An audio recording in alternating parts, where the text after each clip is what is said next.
How's everybody? I received a call this evening while having dinner. Let me just off my lights first. Okay, so the client is looking for a house and she's very interested in it. The client's property agent says that it's going off the shelf very soon unless she take action now.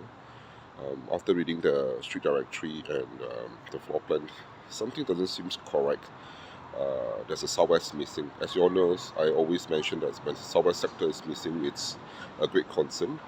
And because she's a single mother, and I really want to help her, I felt that there's opportunity that maybe the agent has not provided the degree from her campus, from her handphone properly.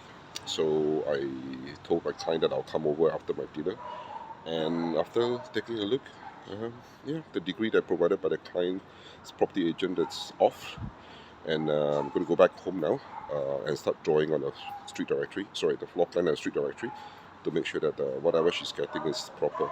You know, these days the property agents are doing very well because properties are selling like hotcakes.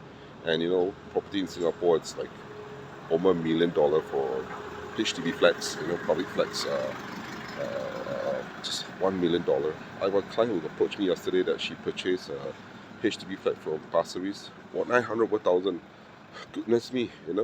So it's important that before you actually sign on the dotted line, get someone that you trust to see your house feng shui, because the house must be able to help you. There's no point buying a house and you get yourself into a lot of troubles. Property agents will tell you it's near a school, it's near the MRT station, etc., etc. It's good, but you must understand that property agents just want to sell their house. But that is their job. There's nothing wrong with that. But you need to study deeper. This is your duty that you do an in-depth study of the property you were interested in before you sign the dotted line. Okay, so much talking. Need to go back and answer to my client. I see you guys. Bye.